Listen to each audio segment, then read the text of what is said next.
Well, hello everyone. It is Friday, October the 7th. I am Dale Delbridge, Benchmark Realty, Murfreesboro, Tennessee. This is your status chat, and I'll try to hold it short.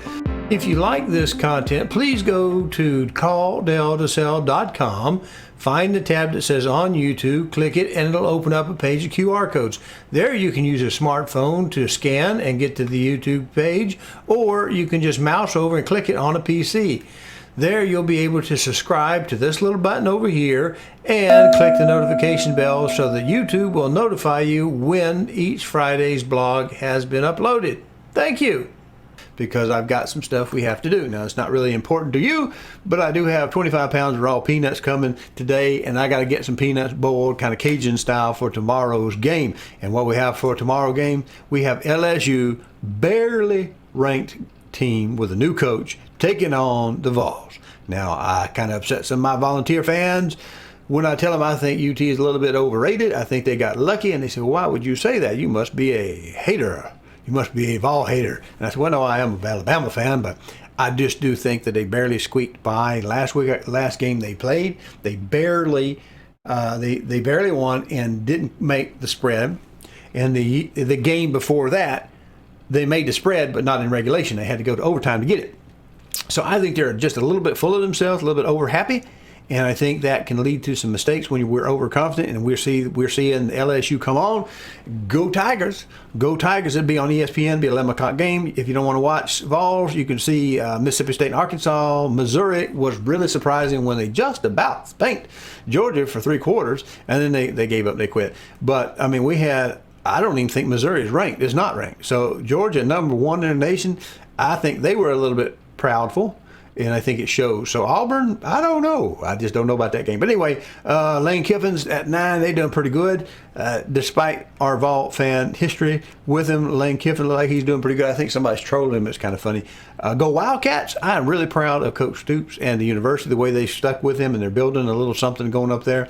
They're doing pretty good. Now, anytime I bring you something in the middle segment, I try to bring you something, and I'll give you that link to that thing that's used, that we talk about in the description of Stats Chat over on the YouTube page. Now, we're with the University of Tennessee, go Big Orange, Tennessee State Data Center, Boyd Center for Business and Economic Research. This is last year, see this, or this year, but it's last year's data. It is retro looking, and we see what we've got going on. How many of the, I'm trying to show you that there's a difference between who you choose to work with you. There are a lot of real estate-y type people out there who just were like, oh no, we're flying high, it's never going to come here, we're doing great. And we did benefit from the blue migration, or what are now they're escapees. They're escaping the taxing and the policies that are going on in those areas. And I had a map up earlier, I don't have time to go fetch it for you, that showed the main states that are coming to Tennessee, and they are blue states. But what I'm showing you this for is because even within the state, people are a little bit not happy with how we did 2019 and its aftermath, 2020 and then, and people are beginning to move. Now, this just says, I'm not going to read it to you, but we can look at the pretty picture. Davidson County net domestic migration declines began in 2016. Now, how many of our real estatery, the typical type of agents, were telling you there's 108 people or whatever it is coming to Nashville every day, and that's great, as long as there's not 110 leaving or 120 leaving a day. And what we were seeing was nobody was giving you the information, telling you that since 2016, that kind of flipped. It kind of flipped, and we started having a little bit of net loss. Well, look what we got last year, 15% migration out. Now, we did have a plus a little bit right there, and it's not interactive, so I can't hover over it, but something very close to about 15% population migration out. They're going to the Onion. If you go back 6 months, a year, you'll see me talking about the Onion, how it's like a ripple. It drips, and then people move out as the prices went very, very high in Metro. Some people transferred in through out of state who thought they were very, very low. That's a ripple out from them to Davidson County. And then the people in Davidson County sold out, and they moved to, say, the Ring, the first Ring. We're looking at Wilson, Williamson, Rutherford, those areas right up in there. And then they start spreading out further and further. That bump people out because they sold out. It's great for people who hit retirement age because they sell out a property, move further out where the pace is slower, and they're happy. The buyers are happy. The sellers are happy. Everybody's happy because real estate is a good time, and we like that. So let's go back one step, and I want to show you something else here. I'm not going to read this to you, but we hit it. Rise among Tennesseans of working in retirement age drove the increase in 2021 population. Well, the only other people, I guess they could break it into international migrants or births. But we have a lot of people retiring in Tennessee who've lived in these other states. The big blue wave is real. We're still going to have to fight and deal with it, and it's just the way things are. Now, if I haven't talked too long and I don't trim this out, I want to give you an idea what's going on. Yesterday, the day before, somebody who get their information from TikTok posted some other real estate person kind of on a rant about all these investors are taking away the homes and nobody can buy starter homes. Well, if I go to again, it's a last completed year. When we look at that before Opendoor got hit with a FTC fine of $62 million for misleading people who, and to think they were going to get market value when they weren't, because it's going to be bought for resale. We've talked about that too. And that's before Zillow jumped out of the iBuyer market. They jumped out after losing $880 million that they lost in that last, I think, time period that before they decided to bail. So we're seeing some changes, and it's a little different. We're mixing terms. We see people migrating in, and they're not all buying the cheaper homes. They are buying nicer homes, which are much, much nicer for a lot less money than they had in their old homes, and they're happy. And the investment buyers who are buying houses to rent to people as investment, there's two main focuses in investment property. There's buy for income, and there's buy to hold. And when we were seeing our real estate values go through the roof like they were, the NAR data, I looked at that, I'm not quoting you, but I'm just giving you a summary of it. Maybe we'll get to that in another episode. But they were saying the people that were coming in were buying the very low end homes off below median. And I think they were saying the median was like 20 and 30% below median. So they're buying the ultimate cheapest possible house and dealing with that. And the values were going up. One of their motivations were that treasuries were paying nothing. We were down in the low interest rates, and treasuries weren't paying anything. It's a zero risk product, they say, because the government backs it, but it wasn't paying anything. It's a place to park your money and watch it depreciate over time when you could have maybe bought some housing and some real estate. But I can see something, and don't tell anybody you heard this, where you heard it from. You just keep this under your hat. I think the possibility exists that this is one of the greatest opportunities if you're a first-time home buyer, even though the rates are going up, because other people are discouraged, but you're not, and we can go after something.